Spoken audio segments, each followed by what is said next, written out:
parole de Dieu ensemble.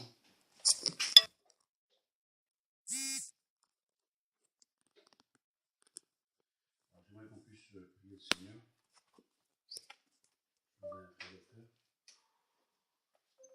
Allez, regarde le Seigneur. Je te remercie encore par Dieu. Seigneur, nous avons la joie de t'appartenir. Mais que cela, Seigneur, se trouve ce matin dans chaque cœur. Quelle joie de t'appartenir. Je peux le dire de tout mon cœur, de toute mon âme. Oui, c'est toi qui dois diriger toutes choses, oui, selon ta parole et selon ta volonté à toi. Oui, non pas celle des hommes, mais la volonté qui est la tienne.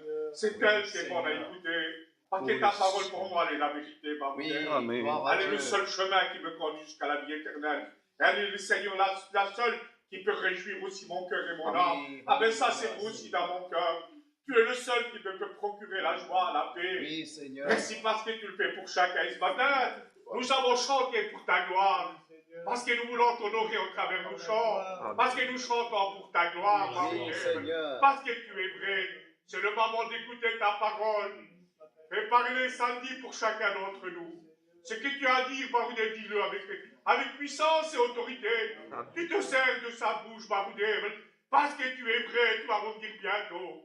Tu veux qu'aucune Seigneur soit froide, mais que nous soyons bouillants de ceux qui t'attendent, en vérité, en esprit. Ouais, ton messager, je te prie aussi de bénir mes frères, afin que la parole que tu vas dire, qu'elle puisse tomber comme une semence, et que cette semence puisse croître dans les cœurs de chacun, et aussi ta parole dans le cœur de mes sœurs. Ta parole, elle doit croître comme une semence qui se lève, comme une autorité et une puissance au travers l'homme ou la femme, qui puisse te louer, t'adorer, en esprit, en vérité. Ouais, ton messager, que ton Elgoula soit béni et glorifié. Gloria Bahe, Gloria Batsora, Gloria Barabayo. Oh, Rabazora, niente Geromai. Oh,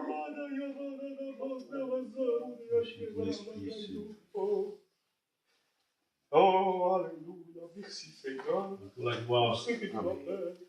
gloire à Dieu. Gloire te soit rendue. Voilà, j'aurais souhaité que le nombre de chrétiens que nous sommes, la majorité ici, soyez là ce matin. Aujourd'hui, on se permet beaucoup de louper des réunions pour pas grand-chose. C'est dommage parce que quand la parole de Dieu est prêchée, elle parle aux enfants de Dieu, elle parle aux chrétiens. Amen, amen. C'est comme si qu'un maître d'école faisait une classe mais sans avoir d'élèves. Il pourrait parler, mais ça ne servira à rien parce qu'il n'y a personne. Comme si qu'un maître d'école allait ouvrir une classe pour apprendre à des enfants à apprendre à lire, à écrire, et qu'ils ne sont pas là. Eh bien, les réunions, c'est un peu la même chose. Le Seigneur nous parle à travers la parole de Dieu. Beaucoup sont concernés, mais tous ne sont pas là. C'est dommage de passer à côté de la parole de Dieu. On peut, pour une raison ou une autre, on l'a déjà dit, on ne va pas se justifier. On peut louper des réunions, ça arrive, c'est pas le problème, c'est pas le souci, mais dans la majorité, il y a un peu de manquant, mais c'est pas grave, c'est dommage, le Seigneur aurait pu aussi leur parler ce matin, avoir aussi un mot pour eux, alors pourquoi, comment, on est dans ça. Alors on va lire un texte de la parole de Dieu, qui se trouve dans l'évangile de Matthieu, chapitre 28, verset 19 et 20. Voilà ce que nous dit la parole de Dieu. Allez, c'est Jésus qui parle, il dit, allez, faites de toutes les nations des disciples, les baptisant au nom du Père, du Fils, du Saint-Esprit. Verset 20, il dit, et enseignez-leur à observer tout ce que je vous ai prescrit. Alors, il y a une ordre chronologique dans ce que va dire le Seigneur. Et il dit, allez, faites de toutes les nations des disciples. Il dit, les baptisant au nom du Père, du Fils et du Saint-Esprit, et enseignez-leur à observer tout ce que je vous ai prescrit. Alors j'ai marqué une petite note. J'ai marqué, nous sommes disciples, nous sommes disciples avant d'être baptisés. C'est normal. Jésus dit, faites de toutes les nations des disciples, et il dit, les baptisant. Donc il faut absolument devenir un disciple de Christ avant de passer par les eaux du baptême. Ça revient à ce qu'on disait d'habitude. Ce qu'on dit, c'est que quand quelqu'un qui a fait la décision de passer par les eaux du baptême, eh bien on parle avec elle, on le voit déjà, des fois on l'a fait attendre quelques mois, quelques semaines pour voir si son témoignage concorde avec son engagement qu'elle prend cette personne pour Dieu. Et c'est normal, c'est logique, parce qu'on ne peut pas baptiser n'importe qui, n'importe quand, n'importe comment, pour faire plaisir. Alors, on voit si cette personne déjà a reçu de Dieu. On voit si cette personne marche fidèlement. Elle devient un disciple de Christ, parce qu'elle lui a confié sa vie. Et ensuite, la personne désire de passer par l'eau du baptême, et les pasteurs la baptisent. Et il dit, et enseignez-leur à observer tout ce que je vous ai prescrit. C'est-à-dire qu'on a compris, on a écouté, on a entendu que le Seigneur était monté à la croix pour pardonner nos péchés. À partir de ce moment-là, quelque chose s'est passé dans notre cœur. Nous avons compris l'amour de Dieu. Nous avons compris, ce que Jésus a fait pour nous sauver. Ça, c'est le début c'est le commencement d'une vie chrétienne où on a compris, je pourrais dire, la chose plus importante. La plus importante, c'est que Jésus est mort pour nos péchés. Amen. Amen.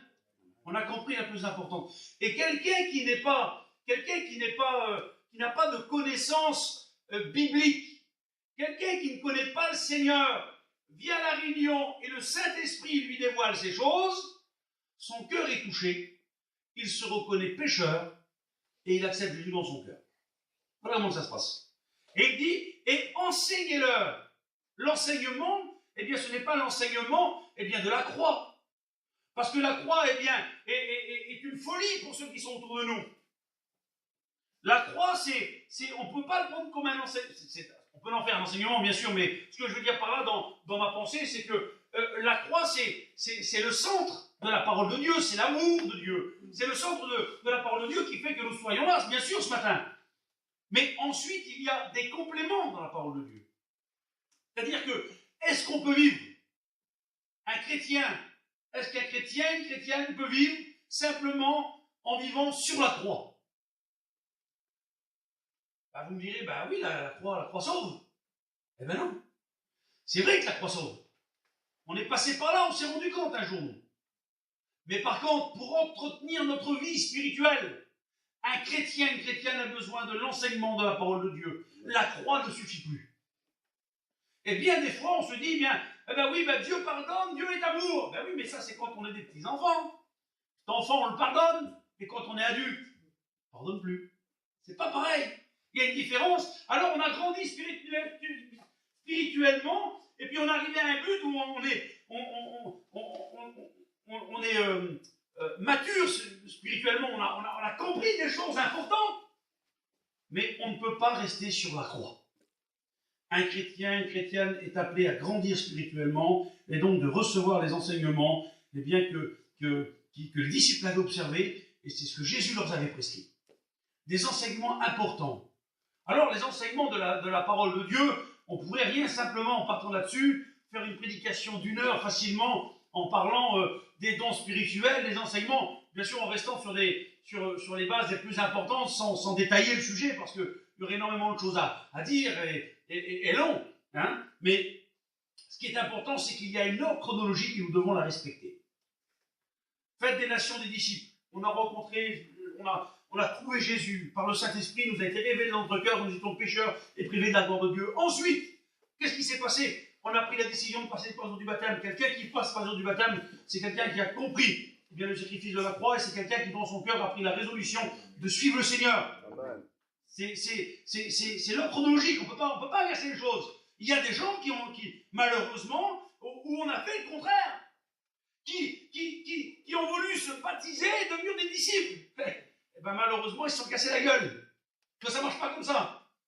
On ne se baptise pas pour faire plaisir, on ne se baptise pas pour faire beau.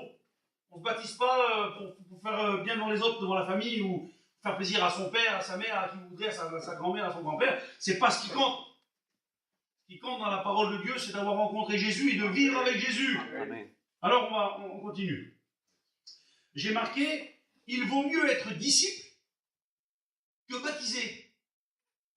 Il vaut mieux être un disciple que être baptisé. Vous savez pourquoi? Parce que la Bible nous dit que le baptême ne sauve pas. Le baptême ne sauve pas. Alors je préfère être un vrai disciple de Christ qu'être baptisé. Aujourd'hui, beaucoup de gens portent la marque du chrétien, du baptisé. C'est comme ça qu'on dit, les inconvertis disent comme ça, les baptisés. Aujourd'hui, beaucoup portent simplement la marque du baptisé, mais n'ont aucune vie spirituelle avec le Seigneur et ne sont pas des disciples. Alors que le Seigneur nous demande d'être des disciples. Alors, je vais passer vite parce que j'aurai beaucoup de choses à dire, alors on va passer vite. J'ai marqué des notes, j'ai marqué plein de choses, je vais vous les lire, puis quand j'aurai une petite pensée pour étaler un petit peu, je le ferai, mais on va passer vite. Alors, dans 1 Pierre chapitre 3 et verset 21, voilà ce que la parole de Dieu nous dit. Cette eau était une figure du baptême, qui n'est pas la purification des souillures du corps, il parle du baptême d'eau, mais l'engagement d'une bonne conscience envers Dieu, et qui maintenant vous sauve, vous aussi, par la résurrection de Christ. Ça veut dire que on a compris le sacrifice de la croix, automatiquement on passe par les eaux du baptême, on rentre dans l'église locale, et à partir de ce moment-là, on se dit qu'on est sauvé parce qu'on est un chrétien. D'accord? La croix. Mais il y a aussi l'après la croix. Il y a on pourrait dire qu'il n'y a pas avant la croix. Parce qu'avant la croix, il y a quoi? Il y a qu'une vie de pécheur. On a à la croix commencé quelque chose, une vie nouvelle. On a commencé un début d'une nouvelle vie avec Jésus. On ne marche plus sans Jésus. À partir de la croix, on marche avec Jésus, je veux dire. À partir de ce moment-là, on a changé notre vie. Notre vie a été transformée. Notre vie a été bouleversée. À partir de la croix, c'est un nouveau départ. C'est un départ et de vie, de consécration. Alors, tout au long de cette vie-là, nous avons besoin de l'enseignement de la parole de Dieu pour grandir spirituellement, je l'ai dit tout à l'heure. Et ça, c'est important. Alors, de dire que ce matin, je suis un chrétien, c'est bien. Mais attention, de faire comme un chrétien, c'est mieux. De dire je suis un chrétien, c'est bien, mais de vivre comme un chrétien, c'est mieux. Parce qu'on peut dire des choses, pas de problème. On peut dire des choses. Et puis, on peut bizarrement, parce que ça, vous l'avez vu, et bizarrement, c'est comme ça. Quelqu'un qui est simplement baptisé va donner des conseils à un autre. C'est pas mal de se regarder à lui. Parce que c'est facile de donner des conseils aux autres. On dit que les conseilleurs ne sont pas les payeurs. Mais la parole de Dieu est là pour nous cadrer, les serviteurs de Dieu. Et puis, un mot du Seigneur, c'est toujours bon à prendre, forcément, mais que ça vienne d'une personne qui soit à la hauteur, je veux dire. Vous comprenez bien, c'est logique. Alors, je continue vite fait. Vas-y, alors. Le baptême ne sauve pas, j'ai marqué. Ce qui nous amène à être sauvés, il y a quelque chose qui nous amène à être sauvés. C'est de marcher d'une manière digne de la repentance. C'est de marcher, être digne de marcher avec le Seigneur. On est digne de marcher avec lui parce que on marche d'une manière digne de la repentance. C'est-à-dire que ce que nous avons reçu, cette repentance que nous avons reçue, nous sommes repentis. On a demandé pardon à Dieu. On s'est examiné au plus profond de notre être tout entier. On a voulu faire ménage dans notre vie, si vous préférez. On a voulu enlever tout ce qui déplaisait à Dieu pour un seul but, pour lui plaire à lui seul et ne pas plaire aux hommes. Contrairement à ceux qui veulent plaire aux hommes. Je vous aime bien tous, mais cherchez pas à me plaire à moi, ça ne marchera pas. Je ne pourrai pas vous sauver. Ne me faites pas une bonne figure, ça ne marchera pas non plus. Ce n'est pas ce que l'Évangile nous demande. Ce n'est pas ce que le Seigneur demande non plus. Faites une belle figure devant Dieu. Ayez un beau visage devant le Seigneur. Ayez un visage resplendissant, parce que nous sommes la lumière. Eh bien, ayons un visage de lumière devant Dieu. Il n'y a pas de problème. Un chrétien doit être comme cela, et c'est logique. Un chrétien ne doit pas se forcer. Un chrétien, ce n'est pas une fausse lumière. On va prendre une bougie, on va l'allumer. Une bougie, ça éclaire aussi, pas de problème. Et puis on va prendre une lumière factice, qui est une ampoule comme on a là en haut. C'est une lumière qui marche électriquement. Mais la lumière d'origine, c'est quoi? C'est la flamme. parce que c'est comme ça. Ne soyons pas des copies ce matin, soyons des vrais adorateurs en esprit et en vérité. Amen. Alors je passe vite. Hein. Alors j'ai marqué, se repentir c'est quoi? Se repentir c'est de se reconnaître pécheur. Ça je me reconnais. Seigneur, je suis un pécheur. J'avoue mes péchés.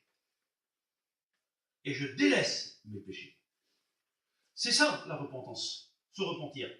C'est de se reconnaître pécheur, avouer, oui Seigneur, j'ai péché. Et je délaisse ces choses. Et le Seigneur m'en délivre. Amen. Une fois disciple, on est baptisé. Et on ne se baptise pas pour devenir disciple. Hein? Alors je passe un petit peu. Disciple, ça veut dire quoi? Disciple. Parce que vous êtes des disciples de Christ. Non. Des disciples de Christ. Alors disciple, ça veut dire quoi? Disciple, ça veut dire une personne qui reçoit l'enseignement de son maître et qui suit l'exemple de son maître. C'est un partisan, un fidèle, un adepte. Alors, regardez, le mot disciple veut dire ça. Une personne qui reçoit l'enseignement de son maître. Vous n'êtes pas mes disciples à moi, parce que je suis moi-même disciple de Christ. Pour vous tous. Hein? Donc l'enseignement que je porte, ce n'est pas mon enseignement à moi, c'est l'enseignement de la parole de Dieu. D'accord? Et le disciple, lui, eh bien, il doit recevoir l'enseignement de son maître, donc de Dieu, de Christ, si vous préférez, hein? Et il doit suivre l'exemple de son maître. Alors je reçois l'enseignement de Dieu, mais non seulement je le reçois, cet enseignement de Dieu, mais aussi je marche avec l'exemple de mon maître. C'est le Christ. Il n'y en a pas d'autre, il n'y en a pas deux, c'est pas moi. Hein. Moi je ne suis pas non plus votre exemple, je ne suis pas non plus votre maître. Il n'y en a qu'un seul, c'est Jésus-Christ.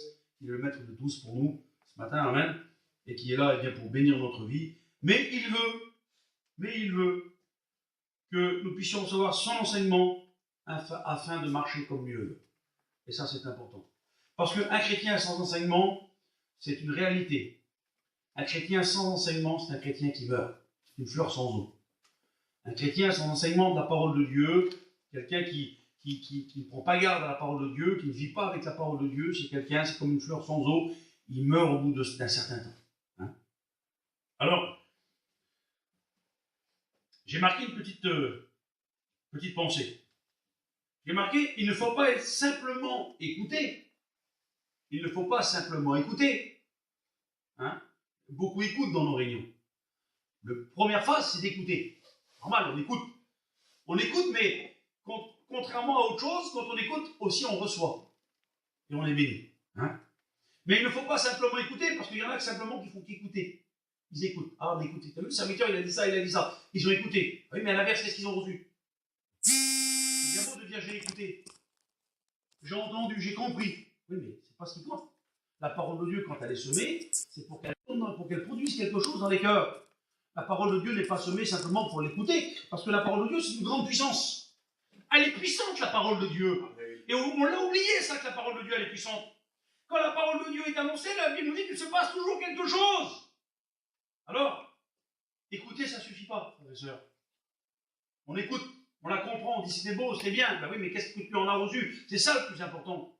C'est pas de dire c'était beau, c'était bien, on l'a écouté, on l'a compris. Et c'est de dire, c'est en réalité de savoir ce que tu as reçu. Parce que tu peux venir à la Réunion pendant tout un hiver, tout un été, pendant 2 ans, tu dois simplement écouter la parole de Dieu. Tu ne l'as pas reçue, tu ne changeras pas. La parole de Dieu, elle produit quelque chose dans les cœurs. Il faut la recevoir, comme une semence venant du ciel, comme une semence venant de Dieu. Alors il ne faut pas simplement écouter, mais il faut l'accepter, cette parole, pour la recevoir. Je vais donner quelque chose il y a un ciseau là. Je vais le donner à Ridel. Ridel, prends-le. Ridel dit, non, je n'en veux pas. Prends-le, je le donne. Ah non, je n'en veux pas. Ça ne me servira à rien. Prends-le. Tu verras, ça te servira quand même un jour. Ah non, je n'en veux pas. Regardez. Ridel, tu le prends. Il m'écoute. Ridel, tu le prends, ouais. Mais il accepte. Ah, il accepte. Ah ben, merci, c'est gentil. T'as pensé à moi. Bon, ben, ça ne me sert pas tout de suite, mais merci, je l'accepte, ton cadeau. Je l'accepte. Regardez. Et un jour, il va dire, tiens, j'ai un bout de tissu à couper. ou une corde à couper, quelque chose à couper. Ah, Sandy m'avait donné quelque chose. Il m'avait donné un ciseau. Je l'ai pris, je l'ai accepté, son cadeau, je l'ai mis dans un coin, mais je sais où il est. J'en ai besoin, je m'en sers. Et bien avec le Seigneur, les bénédictions sont les mêmes choses. Le Seigneur nous donne des choses aujourd'hui, donc on ne comprend pas pourquoi, mais ce n'est pas spécialement pour tout de suite. Mais c'est pour plus tard. Le Seigneur sait quoi nous donner au bon moment où il le veut. Vous comprenez? Mais si on ne veut pas recevoir, on ne veut pas l'accepter, nous. Si ce matin, c'est une image, et c'est pour vous donner à comprendre, si ce matin, je vous donne un ciseau à tous, là. Il y en a qui disent, mais qu'est-ce que j'en fais, son ciseau? C'est gentil, mais il est beau, mais ça ne me sert à rien. Ça ne marchera pas. Donc, vous n'aurez rien reçu, et ça ne vous servira à rien du tout. Alors que si vous prenez ce que le Seigneur vous donne, si vous écoutez, et que vous recevez, c'est-à-dire, je veux le prendre, oui, je le veux, moi. Et puis, eh bien, dans votre vie, ces choses-là vous serviront. Les bénédictions du Seigneur vous serviront. Les choses de Dieu, mais attention, il faut les vouloir. Si on ne les veut pas, on ne reçoit pas. Vous voyez? Comme je disais tout à l'heure, si le gars il n'en veut pas, ben, ça ne servira à rien. Il ne prendra pas, il n'en veut pas. Pour lui, il n'imagine pas que ça peut servir un jour. Avec le Seigneur, c'est la même chose, frères et sœurs. Quand le Seigneur nous donne des choses, il faut les prendre. Il faut les recevoir. Et déjà, il faut non seulement écouter, mais il faut aussi vouloir les recevoir. Aujourd'hui, il y en a beaucoup qui se bornent à écouter, mais qui ne mettent pas en pratique. Et on écoute, mais on ne met pas en pratique. Ça ne sert à rien. On ne grandit pas comme ça, on n'avance pas comme ça. On marche à reculons, on va dire. Hein, on fait les choses à moitié. Mais si j'écoute, mais Seigneur, ce matin, je veux recevoir, Seigneur, de toi. J'écoute ta parole, Seigneur, j'écoute le Saint-Esprit parler à mon cœur, mais Seigneur, je veux recevoir, Seigneur. Et là, c'est facile d'être béni. C'est facile d'être béni. Autrement, quand on ne veut pas, eh ben, on ne reçoit pas et on ne change pas. C'est comme ça. Alors, on continue. Allez. Donc, pensez, il ne faut pas simplement écouter, mais accepter, eh bien, pour recevoir ce que le Seigneur nous donne. Justement, j'avais pris ce texte de la parole de Dieu qui dit il ne faut pas se borner à écouter, mais il faut mettre en pratique la parole de Dieu. Il ne faut pas se borner à écouter, mais il faut mettre en pratique la parole de Dieu. Il faut toujours écouter la parole de Dieu, toujours écouter la prédication. Et l'écouter, c'est bien, mais il faut surtout que dans notre vie, cette parole elle nous produise quelque chose. Que cette parole eh bien, fasse quelque chose en nous. Quand la parole de Dieu nous parle des dons spirituels, eh bien, logiquement, nous le recevons et nous manifestons. Je prends l'exemple des dons spirituels, mais je pourrais aussi parler d'autre chose. Quand on est un chrétien a envie de prier son Dieu. Il reçoit dans son cœur la prière parce qu'il ne s'adresse pas au mur, ça ne servira à rien de prier. Non, il prie son Dieu. Un chrétien, il a la pensée, il prie son Seigneur à la réunion, il prie son Dieu, parce que c'est normal, c'est logique. On a besoin de demander au Seigneur, on a besoin d'adresser notre prière à Dieu. Vous n'avez pas besoin, vous, d'adresser votre prière à Dieu. Vous n'avez pas besoin. Ah oui, alors ne regardez pas sur les autres qui prient, qui ne prient pas, mais priez-vous. Parce que votre vie, elle est quand même personnelle avec le Seigneur. Quelques mots, on le dit à chaque fois, et on le répétera tout le temps de toute façon, mais c'est pour vous rappeler des choses. Alors, il ne faut pas se borner à écouter, mais il faut mettre en pratique. Merci Seigneur. Je passe vite, hein, je passe vite. Deuxième point. 1 Corinthiens, chapitre 11, verset 25, on parle de la Sainte Seine. De même, il prit la coupe aussi, après le souper, en disant, cette coupe est la nouvelle alliance en mon sang. Faites ceci toutes les fois que vous en boirez en mémoire de moi. Le mot important de ce verset, c'est cette coupe est la nouvelle alliance. C'est une nouvelle alliance que nous avons avec le Seigneur. L'alliance, ça veut dire quoi? Alliance, c'est quoi alliance? Alliance, c'est simple. C'est être marié, par exemple, alliance. Hein? C'est que deux personnes deviennent une seule personne. Hein? Et j'ai marqué, l'alliance égale accord entre deux personnes, hein, par exemple mari et femme, mais entre deux ou plusieurs personnes. L'alliance, c'est ça. Dans un terrain de football, il n'y a pas que deux joueurs. Par exemple, comme ça, hein. Il y en a 12 dans une équipe. Il y a plusieurs joueurs. Enfin, ensemble, ils font l'alliance de jouer ensemble pour le même but, pour gagner, remporter une victoire. Et bien dans l'Église du Seigneur, c'est la même chose. Nous sommes unis, et le Seigneur nous rappelle, et on prendra cette scène tout à l'heure, où le Seigneur nous dit que cette coupe, où le Seigneur nous rappelle que eh bien, cette coupe-là, c'est une nouvelle alliance en mon sang. Une alliance, c'est beauté. C'est-à-dire qu'en réalité, eh bien, on est unis ensemble, frère et sœur. On est unis ensemble. Que ça vous plaise ou que ça ne vous plaise pas. Que votre voisin est beau ou pas beau. Que votre voisine est belle ou pas belle, ou gentille ou pas gentille. On est liés ensemble. C'est une nouvelle alliance en mon sang. Et quand on prend le pain et le vin ensemble, on prend le même pain, dans la même corbeille. On prend bon, normalement, on ne le fait plus aujourd'hui par respect des choses, mais je me souviens qu'à l'époque, eh bien, il y avait un grand verre, avec du vin dedans pour tout le monde. C'était l'unité. Ça représente l'unité. Mais par politesse ou respect, je ne sais pas trop. Bon, aujourd'hui, on est passé avec des petits gobelets comme ça, là. Bon, ben voilà. Hein. Donc, c'est comme ça. Mais l'alliance, donc en réalité, bon, c'est un symbole, bien sûr. Hein, c'est un symbole. Alors, ils ont réuni tous les petits gobelets dans une grande coupe, quoi. Hein, comme si que le tout fait un, si vous préférez. Donc, en réalité, eh bien, nous prenons le même repas ensemble ce matin. Comme tous les dimanches matins. On prend le même repas. On n'a pas été chercher un bout de pain différent là-bas ou là-bas. L'autre, il préfère au mie. L'autre, il préfère sans, je sais pas moi, de la farine de blé noir. L'autre, il préfère naturel. Non. On a pris un bout de pain qui sera tout à l'heure rompu. C'est l'unité. L'unité en Christ. L'unité de la chair. L'unité du sang en Christ. Hein, ce sont des symboles, mais qui nous rappellent eh bien, pourquoi nous sommes là. Parce que nous sommes unis ensemble dans les regards du Seigneur. Nous sommes unis ensemble. C'est-à-dire que Ridel, moi je suis uni à toi. Et toi tu es uni à moi. Oui, parce que nous sommes des frères en Christ. Et puis avec les sœurs, c'est pareil. Et puis ainsi de suite. Et ensemble, nous formons le corps de Christ. Le corps du Christ n'est pas désuni. Il est tout entier. Amen. Amen. Allez, on passe vite. Il y avait plein de choses à dire aussi. Hein, allez, on passe. Alors, j'ai pris un texte de la parole de Dieu qui dit « Si deux ou trois s'accordent pour demander quelque chose, il leur sera accordé. » Si deux ou trois s'accordent pour demander quelque chose, il leur sera accordé. Alors, si deux ou trois s'accordent, c'est quoi? Est-ce que c'est, j'ai déjà dit, est-ce que c'est prier pour le même cas ou le même besoin? C'est-à-dire qu'on a tous la même pensée. Tiens, on prie pour un tel là-bas. On prie pour un tel parce qu'il y a un besoin, alors on prie pour lui. D'accord? Mais moi, je ne te l'ai pas dit. Toi, tu pries chez toi, moi, je prie chez moi, on a la même pensée, on prie pour le frère qui a besoin, là-bas, ou pour un cas particulier, on prie le Seigneur pour un malade, par exemple. On prie le Seigneur, oui. Ce que la parole de Dieu dit, ce n'est pas de présenter, autrement le texte serait différent.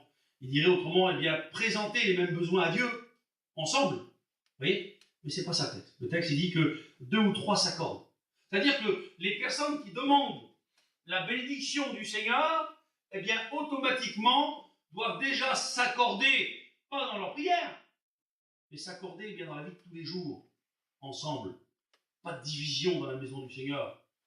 Unité. Unité dans la maison de Dieu. C'est-à-dire que je prie avec mon frère, je n'ai rien contre lui. Je prie avec ma soeur, je n'ai rien contre elle. On a la même pensée, la même vision spirituelle, parce qu'on est des enfants de Dieu. Il n'y a pas de différence entre elle et moi. Et c'est pareil. Vous comprenez ce que je veux dire? L'unité. Ça, c'est important. Alors, si deux ou trois s'accordent pour demander quelque chose, il leur sera accordé. Pas de division, simplement l'unité. C'est ce que veut le Seigneur dans son Église, je le rappelle. Il veut que l'Église soit unie. Amen.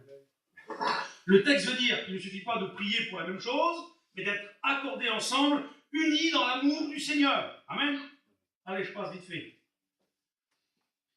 Unir, c'est former une seule chair. On le trouve dans Genèse, chapitre 2, verset 24. L'homme et la femme deviendront une seule chair. L'Église de Dieu, l'épouse de Christ, le corps de Christ, unifié par son amour. Amen. Gloire à Dieu. Allez, je vais vous lire, je vais éviter de commenter. Pour ne pas perdre trop de temps, je vais vous lire ce que j'ai marqué. Note, j'ai marqué une petite note. On dit, j'en ai parlé un petit peu l'autre jour, on dit je ne vais pas au culte, je n'ai pas été de la semaine à la réunion. J'en ai parlé un petit peu, c'est quand c'est vendredi dernier, je crois. Ou non, c'était mardi. Je crois, ouais. On dit je ne vais pas au culte, je n'ai pas été de la semaine à la réunion. Ça veut dire quoi? Ça veut dire que pour toi, tu n'es pas digne. Ça veut dire que tu n'es pas digne alors. Je ne prends pas ma scène, je ne prends pas mon cul, je ne prends pas le pain, je ne prends pas le vin parce que je n'ai pas été à la réunion. Ça veut dire que tu n'es pas digne alors. Je vous lis comme j'ai marqué, comme ça je vais plus vite. Tu peux te priver du culte. Ça c'est ma pensée, c'est ce que j'ai marqué, c'est une réalité avant toute chose. Tu peux te priver du culte. C'est-à-dire je ne prends pas le culte ce matin. Et puis, ou je ne le prends plus, je ne sais pas, peu importe. Si tu as un différend et qu'il n'est pas réglé, ça veut dire quoi? Ça veut dire que si tu n'as rien à te reprocher, tu peux prendre la Sainte Seine. Même si tu n'as pas été de la semaine à la réunion. Tu peux prendre ta Sainte Seine. Il n'y a rien qui t'empêche. Moi, je n'ai pas le droit de le faire. Par contre, je ne connais pas ta vie.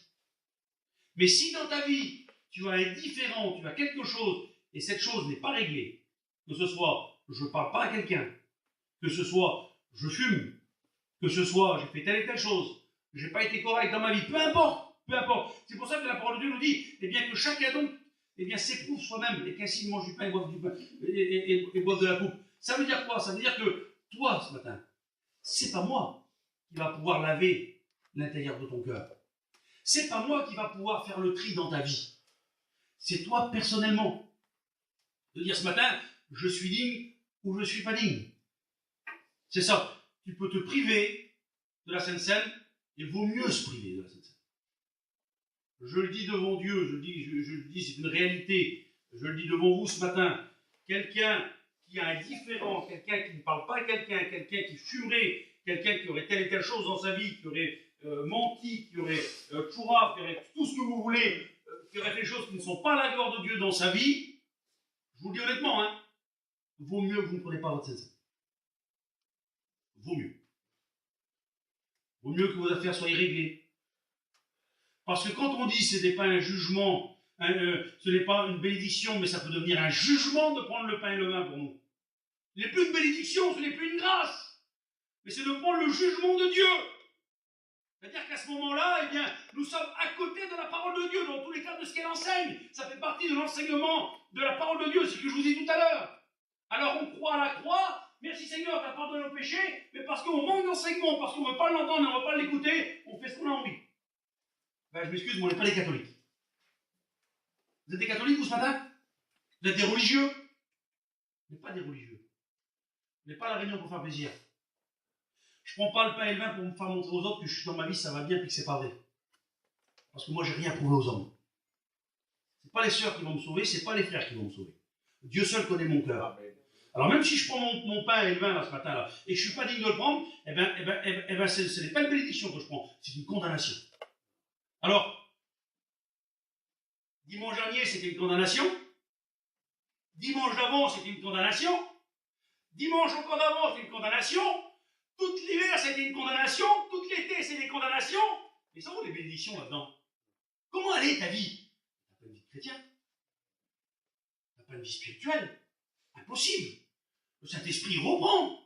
Le Saint-Esprit l'exhorte, ils sont sûrs, le Saint-Esprit. Le Saint-Esprit fait son travail dans les cœurs, et c'est normal en plus. Parce que le Saint-Esprit est là pour ça. Il nous conduit dans toute la vérité de la parole de Dieu. Et vivre comme ça, ce n'est pas la vérité de la parole de Dieu. Donc devant Dieu, on n'est pas vrai. Alors il vaut mieux, il est préférable, on va dire ça comme ça, il est préférable de ne pas prendre le pain et le vin. Si dans ta vie, tu as un problème et qu'il n'est pas réglé, si tu le prends, c'est pas moi qui va te juger, c'est pas moi qui va te condamner. La parole de Dieu nous le dit déjà, elle nous le rappelle, mais c'est le Seigneur. Alors on passe, vite fait. Hein. Alors, oui, donc j'avais marqué, donc tu peux te priver si tu as un différend et qu'il n'est pas réglé. Mais tu n'as pas à te priver si tu n'as rien fait. Pourquoi se priver du culte ce matin, hein, ou pourquoi se priver du culte? Parce qu'on n'a rien fait en réalité, donc c'est bête. Tu te prives de l'alliance. Que le Seigneur il dit cette coupe est la nouvelle alliance. Tu te prives de l'alliance. L'alliance de grâce et de bénédiction, j'ai marqué. Tu es conduit par de faux raisonnements.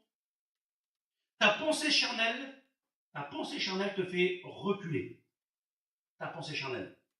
Tu es conduit par de faux raisonnements. Ta pensée charnelle te fait reculer. Donc à partir de ce moment-là, et à l'inverse, tu deviens religieux. C'est-à-dire qu'on devient religieux après. Si quand on oublie, on réalité, cette alliance-là, si on ne prend plus le pain et le vin, bien sûr on pourrait dire qu'on est spirituellement détaché d'un petit peu de l'Église, parce que c'est ce qui nous unit ce matin. Hein. Donc c'est important. Alors donc, ne soyons pas conduits par de faux raisonnements de la chair qui viennent de la chair, hein, ou nos pensées charnelles qui nous font reculer dans notre vie spirituelle, mais approchons-nous du Seigneur et de la grâce de Dieu. Dieu connaît tout, il sait tout. C'est lui qui est l'auteur de la bénédiction. Et à l'inverse, c'est bien comme je disais tout à l'heure, on devient religieux. Ce matin, on n'est pas des religieux, tu n'es pas religieux. Moi non plus, on n'est pas là pour faire bon, on n'est pas là pour faire bien. On est là pour être béni du Seigneur, et parce qu'on a besoin de lui chaque jour. Pour des cas ou d'autres. Peu importe, on a besoin. Il y en a qui ont besoin pour leurs enfants, il y en a qui ont besoin pour leurs compagnes, leurs compagnons, il y en a qui ont besoin pour plein de choses. Eh bien si nous sommes là, c'est aussi pour ça. Hein. Amen. Et pour avoir une vie bénie avec le Seigneur. Je continue un petit peu. Ça va? Je vous en donne pas trop. Non, ça va? Moi, après, je ferai un point encore, et puis on peut arrêter si vous voulez. Alors, Hébreux, chapitre 12, verset 15. La parole de Dieu nous dit ceci. Veillez à ce que nul ne se prive, il nous le rappelle, hein, ça se trouve dans Hébreux 12 au verset 15, veillez à ce que nul ne se prive de la grâce de Dieu. Veillez à ce que personne ne se prive de la grâce de Dieu. Ben, ça veut dire que si quelqu'un se prive, ben, je vais aller le voir, mon frère, pourquoi ça ne va pas? Pourquoi tu ne viens pas à la réunion? Pourquoi tu ne prends pas ta Sainte-Seine? Je vais lui poser la question. Pourquoi tu te prives de ces choses-là, hein? À ce qu'aucune racine d'amertume, poussant des rejetons, ne produise du trouble et que plusieurs en soient affectés. Ça veut dire que si je laisse aller, allez, je laisse faire un frère, je laisse faire une sœur, si je laisse aller, et bien dans son cœur, il va pousser, il y a des racines d'amertume, et puis cette racine d'amertume va faire d'autres pousses, si vous préférez, hein, des rejetons. Et puis ces choses-là vont produire un trouble énorme. Et puis quand une personne est troublée dans sa vie, quand une personne est mauvaise, excuse du mot, quand une personne est blasphématrice ou blasphémateur, eh bien automatiquement, ceux qui sont autour, eh bien ils en sont infectés. C'est ce que dit le texte de la parole de Dieu. Là, j'ai marqué la grâce, c'est le sacrifice de Jésus. Le sacrifice de Jésus, c'est quoi? C'est aussi la Sainte Seine pour nous ce matin. Pourquoi te prives-tu? Serais-tu accusé par le Saint-Esprit, j'ai marqué. Pourquoi tu aurais... Alors tu pourrais me dire, moi je sais que ce matin, personne ne se prive. Hein, dans tous les cas, je n'ai pas vu dans l'église quelqu'un se priver de la Sainte Seine. Généralement, il était repris avant parce qu'on savait la chose. Mais si on ne sait pas, eh bien, en réalité, personne n'a pas à se priver. Je sais que ce matin, tout le monde va prendre le Sainte Seine ce matin. Mais attention, ne la prenons pas parce qu'il faut la prendre parce que c'est dimanche. Parce que, en réalité, la Sainte Seine, c'est l'alliance, c'est la mémoire de ce qu'a fait Christ. Et de prendre le pain et le vin ne sauve pas, non plus. De prendre le pain et le vin ne sauve pas. C'est pas ça qui nous sauve. Si ça serait ça qui nous sauverait, on n'aurait pas besoin de baptiser les gens. Pas que le baptême ne sauve pas non plus, bien sûr, mais je veux dire, ce serait pas plus. Donc, ce qui est important ce matin, bien sûr, c'est dans ce qui est fait dans la réunion, c'est d'avoir la communion. Ensemble, mais la communion aussi avec Christ. Allez, je passe vite fait. Hein.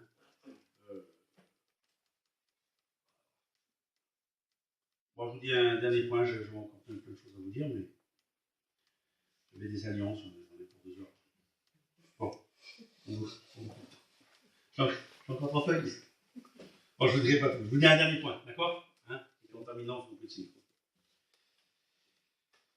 chapitre, j'ai marqué moi un petit numéro 3 hein, dans mes notes là. Donc ça se trouve dans 1 Corinthiens, toujours 1 Corinthiens 11 au verset 26, toujours sur la Sainte Seine.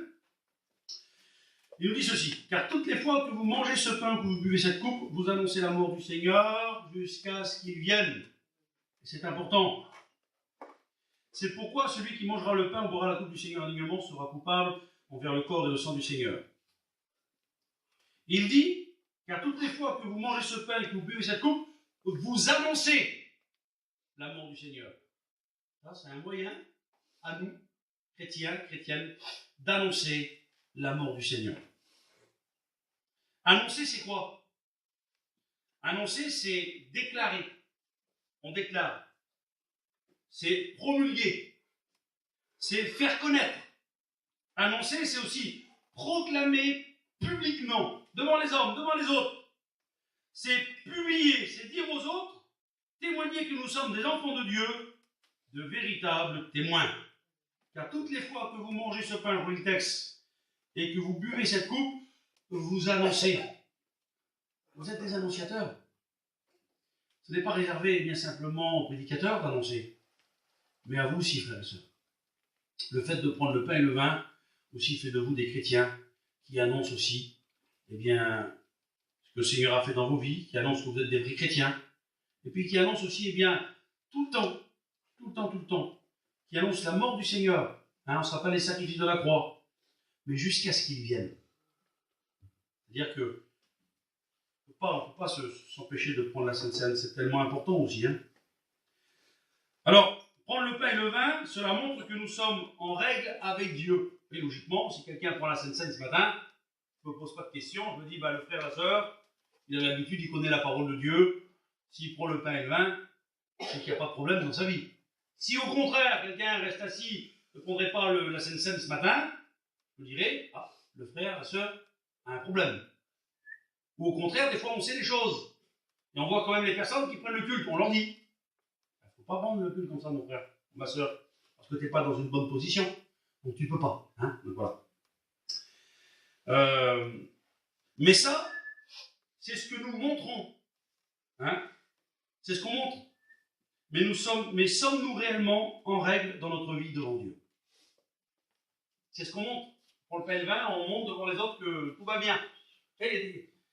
Allez, je reprends un cas, tant pis si je vous gêne. C'est ici, mais voilà, bref, peu importe. On connaît quelqu'un, les serviteurs, peut-être certains d'entre vous, je ne veux pas citer de nom, ça ne sert à rien. Une personne qui prenait son culte et qui n'avait pas à le prendre. Je ne sais pas pourquoi, ça ne sert à rien de plus en réalité.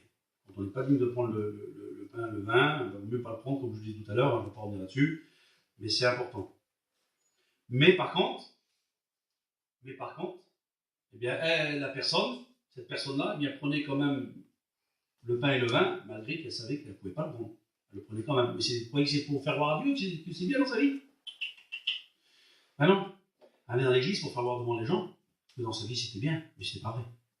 Bien sûr. Et le jour où cette personne-là a été reprise, on n'a plus la réunion. On l'a repris, bien sûr, avec amour et selon la Bible, hein, en disant ça ne va pas, il faut que tu arrêtes ces choses-là et il faut que tu prennes ton culte dignement, et puis c'est tout. Aujourd'hui, la personne s'est un petit peu évaporée. Hein. Un jour elle est là, un jour elle n'est pas là, ça peut rester 2-3 semaines. Donc il y a un réel problème dans sa vie. Donc j'ai parlé avec les personnes, je l'ai revu après. Bon, ça n'a pas changé dans sa vie. Elle ne veut pas changer, je ne vais pas la forcer par les pieds, la traîner par les pieds, cette personne par l'église, et dire il faut que tu sois chrétien, mais chrétienne, il faut que tu remettes ta vie à zéro. C'est ce qu'elle a à faire. Cette personne-là sait ce qu'elle a à faire. C'est pas un jeune dans la vie chrétienne. C'est une personne qui connaît l'évangile, donc quand on connaît, c'est pour ça que c'est important de connaître l'enseignement de la parole de Dieu. Voilà, alors, je crois que je vais terminer là-dessus.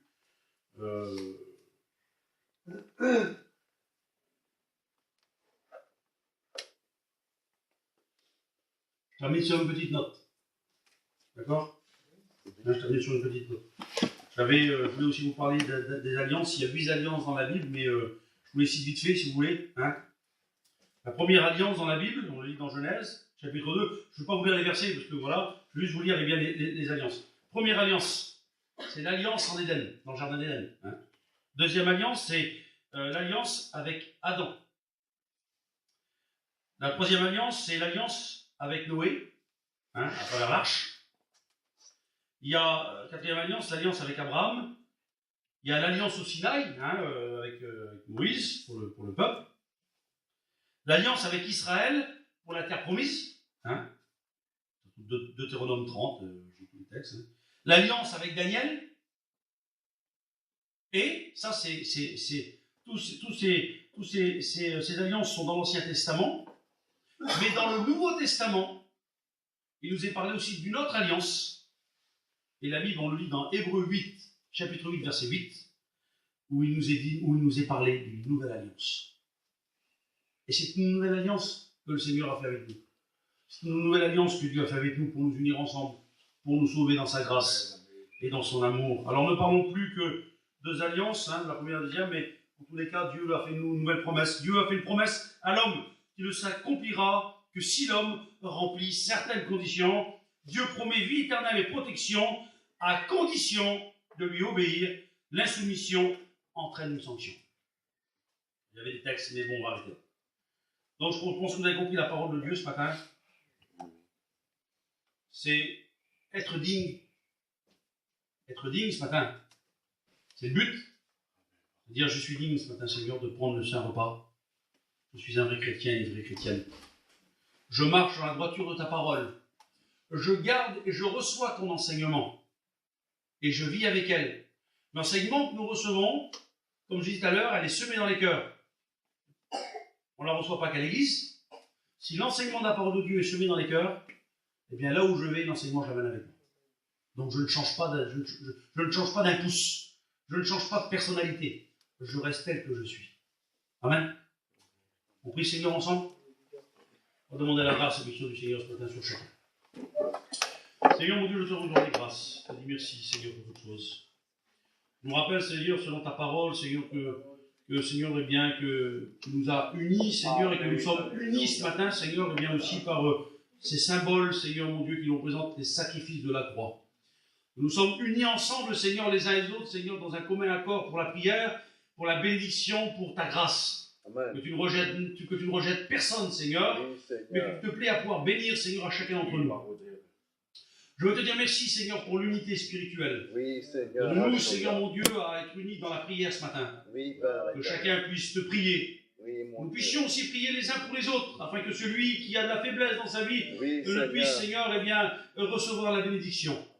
Que chacun puisse Seigneur s'efforcer d'élever la voix vers toi pour te remercier de tes bienfaits Seigneur. Que Seigneur ce matin Seigneur nous puissions participer à ce saint repas eh bien digne d'être Seigneur. Je veux te dire merci, Seigneur, et tu demandes à chacun pour cela de s'examiner au plus profond de soi-même. Parce que nous ne voulons pas, Seigneur, eh bien, être jugés, condamnés, mais nous voulons, Seigneur, mon Dieu, être bénis. Nous voulons la bénédiction qui vient de Dieu. Si dans ma vie, Seigneur, j'ai commis quelque chose qu'il ne faut pas ou qui ne va pas, je te demande, Seigneur, de venir bénir mon cœur, d'éclairer ma vie et de réparer, Seigneur, dans ma vie ce qui est cassé peut-être. De colmater ce qui est ébréché, Seigneur, mon Dieu. Alléluia. Je ne veux pas paraître, Seigneur, ce que je ne suis pas. Je ne veux surtout pas paraître devant les hommes parce que l'homme ne sauve pas. Je veux, Seigneur, paraître simplement devant toi tel que je suis. Avec mes faiblesses, mes imperfections, mes manquements aussi, Seigneur. Mais Seigneur, mon Dieu, je ne suis qu'un homme. Mais je ne veux pas me cacher derrière ces excuses qui ne sont pas vraies parce que tu nous donnes tous les moyens pour nous perfectionner selon ta parole. Alors merci pour l'enseignement. Merci pour la nourriture qui vient du ciel. Merci pour le Saint-Esprit qui remplit nos cœurs. Bénis ton Église ce matin. Amen. Bénis mes frères qui sont là. Oui, bénis mes sœurs aussi, mon Dieu. Tu connais chaque pensée de leur cœur. Chaque pensée en cet instant. Tu connais le cri des cœurs, Seigneur mon Dieu. Tu connais le besoin des vies. Je te le demande de pouvoir, Seigneur, eh bien, dans ta grâce, dans l'unité que nous sommes ce matin, Seigneur. Je te demande de pouvoir nous bénir ensemble. Amen. Dans tes mains. Amen. Je te dis merci, Seigneur, à toi. Gloire à Dieu. Alléluia. Amen. Seigneur. Priez, Seigneur. Béni soit ton nom, Seigneur. Oh Dieu.